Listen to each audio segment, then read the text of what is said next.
নমস্কার বন্ধুরা, আমাদের জন্য স্বাগতম। ডিএ নিয়ে আরেকটি গুরুত্বপূর্ণ আপডেট। 4% ডিএ বৃদ্ধি নিয়ে নো টেনশন, হঠাৎ বাড়ানো হলো সরকারি কর্মীদের এই দুটি ভাতা, মিলবে 11,250 টাকা। তো বন্ধুরা, ডিএ সংক্রান্ত আপডেট নিয়ে আমরা স্টেপ বাই স্টেপ আলোচনা করব। তো অবশ্যই আপনারা ভিডিওটি স্কিপ না করে অবশ্যই পুরোটা দেখবেন। তো তার আগে বলে রাখি, যে সকল বন্ধুরা আমাদের চ্যানেলে নতুন, আমাদের চ্যানেলটির পাশে সাবস্ক্রাইব বাটন, সাবস্ক্রাইব করার পর পাশের যে বেল আইকন সেটিও প্রেস করবেন। লেটেস্ট ভিডিও আপডেটগুলি সবার আগে পেয়ে যাবেন। দেখে নেব আজকে ডিএ সংক্রান্ত গুরুত্বপূর্ণ আপডেটটি। নিয়ম করে বছরে দুবার সরকারি কর্মীদের ভাতা বৃদ্ধি করে কেন্দ্রীয় সরকার। কিছুদিন আগেই কেন্দ্রীয় সরকারি কর্মীদের ফের এক দফায় মহার্ঘ ভাতা বৃদ্ধি করেছে মোদী সরকার। কেন্দ্রীয় কর্মীদের জন্য ফের 4% হারে ডিএ বৃদ্ধি করা হয়েছে। এর আগে 46% হারে ডিএ পেতেন কেন্দ্রীয় সরকারি কর্মীরা। তো 4% বাড়িয়ে 50% সম্প্রতি ডিএ হয়েছে সরকারি কর্মীদের। ইতিমধ্যেই মার্চ মাসের বেতনের সঙ্গে বর্ধিত হারে ডিএ ইতিমধ্যেই পেয়েছেন কেন্দ্রীয় সরকারি কর্মীরা। একই সাথে মিলেছে জানুয়ারি ফেব্রুয়ারি মাসের বকেয়া ডিএ। পাশাপাশি সরকারি কর্মীদের একাধিক ভাতাও বৃদ্ধি করেছে কেন্দ্র, যা নিয়ে যথেষ্টই খুশি কেন্দ্রীয় সরকারি কর্মীরা।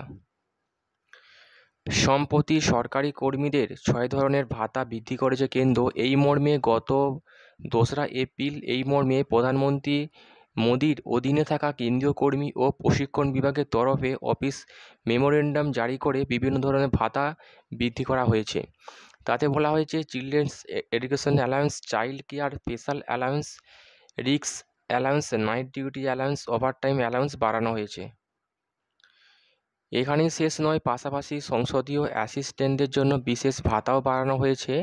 নিয়ম অনুসারে যখন ডিএ 50% পৌঁছায় তখন বাড়ি ভাড়া ভাতা অর্থাৎ এইচআরে বৃদ্ধি করতে হয়। আপাতত কর্মীরা সেই ভাতার পরিবর্তনে অপেক্ষায় রয়েছেন। ওদিকে অফিস মেমোতে বলা হয়েছে, কর্মীদের সন্তানের জন্য হোস্টেল ভর্তুকি দেওয়া হবে, তবে তা কেবলমাত্র 2 সন্তানের জন্য। জানিয়ে রাখি, ডিএ 50% হলে হোস্টেল সাবসিডি 25% করে বাড়ানো হয়ে থাকে। সন্তানদের এই হোস্টেল সাবসিডি বাবদ কেন্দ্রীয় সরকারি কর্মীরা মাসে মাসে সর্বোচ্চ 8,437.5 টাকা করে পেতে পারেন। সন্তানের শিক্ষা ভাতা বাবদ প্রাপ্ত ভাতার ভিত্তিতে মাসে সর্বোচ্চ 2,812.5 টাকা পেতে পারেন কেন্দ্রীয় সরকারি কর্মীরা। তো বন্ধুরা, এই ছিল ডিএ সংক্রান্ত গুরুত্বপূর্ণ আপডেট। কেমন লাগলো কমেন্ট করবেন, লাইক করতে ভুলবেন না। পরবর্তী আপডেট পাওয়ার জন্য আমাদের চ্যানেলটিকে সাবস্ক্রাইব করে রাখবেন। থ্যাংক ইউ বন্ধুরা ভিডিওটি দেখার জন্য।